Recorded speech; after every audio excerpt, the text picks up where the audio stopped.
We can also confirm the World Program posted that the recent pause concerning in-kind food assistance to WFP has been rescinded. This allows for resumption of food purchases and deliveries using USAID. Madam Chair, are we going member to member, or do you get to make a speech in between each witness? If you're going to offer evidence, you're not recognized.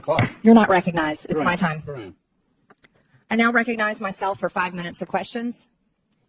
And this committee, based on this hearing and witness testimonies, will consider recommending investigations and criminal referrals. When Joe Biden was president, his son Hunter was on the board of a Ukrainian energy company called Burisma.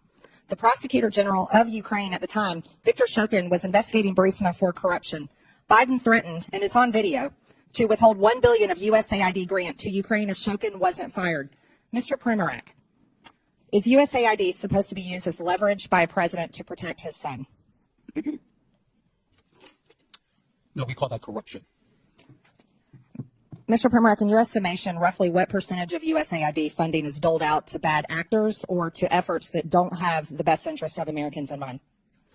I think what troubles me most is learning, I believe last year, following the hard work of the House Foreign Affairs Committee and Senator Joni Ernst, that USAID has been paying out over 50% of to overhead charges. The Office of Inspector General of USAID criticized the agency for not knowing the overhead charges being handed out to all of these actors for $142 billion of disbursements. That is extremely troubling. Yes.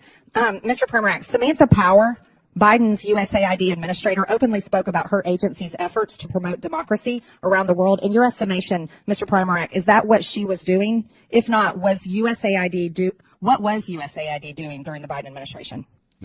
Let me cite the Holy Father, Pope Francis, who accused USAID and other donors of promoting ideological colonization, pushing a radical ideology onto the developing world that is anti-family and anti-life.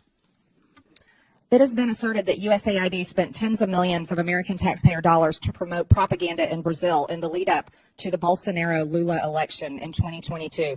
It has been claimed that this funding was used to pass censorship laws and silence Bolsonaro's online presence and even bar him from running for office in the future. Mr. Primorak, can you offer any insight into these allegations or at least comment on whether the U.S. should play a role in toppling democratic processes around the world? I think what we saw was USAID weaponized by the Biden administration and by Samantha Power to attack any party that was conservative. It just didn't happen in Brazil. It also happened, for instance, in very pro-America, Poland and Hungary as well. One of the most extensive examples of regime change operations fueled by USAID is that of their role in the Syrian civil war aimed at toppling Bashar al-Assad. Reports from DD Geopolitics and other sources estimate that USAID funneled over $15 billion into Syria over a decade, covertly funding opposition groups, mercenaries, and anti-government networks under the cover of humanitarian aid.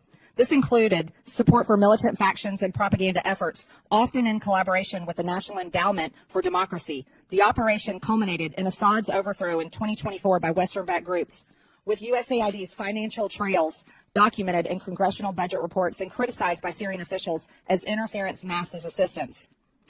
Mr. Roman, do these kinds of activities carried out by an American agency make Americans safer at home, or do they risk embroiling us in more deadly and costly foreign conflicts? When the agency is doing it according to the way in which represents American national security interests, it's correct. But when it's abused for political purposes, ideological umbrage, and sponsoring Islamism, which is inherently anti-American, it is the worst exhaustion of American taxpayer money that can be thought of, especially when it leads to the loss and danger to American lives. In 2014, during the Euromaidan uprising in Ukraine, which led to the ousting of President Viktor Yanukovych, USAID is estimated to have spent billions of dollars on civil society initiatives that were allegedly designed to destabilize the pro-Russian government. USAID specifically funded NGOs and media outlets that amplified the anti-Yanukovych sentiment in an effort to align Ukraine more closely with the West. We also know that 9 out of 10 of Ukraine's major media outlets receive funding from USAID.